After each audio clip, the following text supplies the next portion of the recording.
പിന്നെ കുറെ സിനിമ ഇപ്പൊ ലക്ഷദ്വീപിൽ സ്ഥിരം സിനിമകൾ ഷൂട്ട് ചെയ്യുന്ന സിനിമകളൊക്കെ ഉണ്ടാവും. ലക്ഷദ്വീപിൽ സിനിമ ഷൂട്ട് ചെയ്യുന്ന ആസിഫിന്റെ കൂടെ അഭിനയിച്ചു, പൃഥ്വിരാജിന്റെ കൂടെ അഭിനയിച്ചു അല്ലെ? അതേതൊക്കെയാണ്?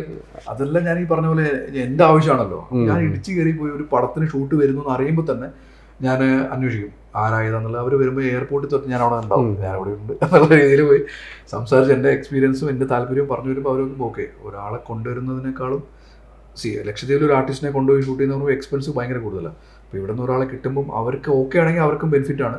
എന്നെ സംബന്ധിച്ചിടത്തോളം ലോട്ടറിയാണ്. എനിക്ക് ലീവ് എടുക്കണ്ട, ജോലി നിൽക്കുമ്പോഴും ഒരു ദിവസം ലീവ് എടുത്ത് പോയി അഭിനയിക്കാമല്ലോ. അങ്ങനെ വന്നിട്ട് മോശയിലെ കുതിരമീനുള്ള ലക്ഷദ്വീപിൽ ഷൂട്ട് ചെയ്യാൻ നിന്ന സിനിമയാണ്.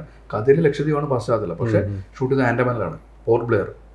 കാരണം അന്ന് എല്ലാം റെഡിയായി വന്നപ്പോൾ ടെക്നിക്കലി കുറച്ച് അവിടുത്തെ ഷൂട്ടിംഗ് പെർമിഷൻ്റെ കുറച്ച് ഡിലേയും എല്ലാം വന്നപ്പോൾ ആർട്ടിസ്റ്റിൻ്റെ ഡേറ്റ് എല്ലാം നിൽക്കുമ്പോൾ അവർക്ക് ലാസ്റ്റ് ടൈം പിന്നെ അവിടെ നിന്ന് ഷിഫ്റ്റ് ചെയ്യേണ്ടി വന്നു. മിനിക്കോയ് എന്ന് പറഞ്ഞ ദ്വീപുണ്ട്, അവിടെയായിരുന്നു പ്ലാൻ ചെയ്തിരുന്നത്. പിന്നെ അത് പോർട്ട് ബ്ലെയറോട്ടായി.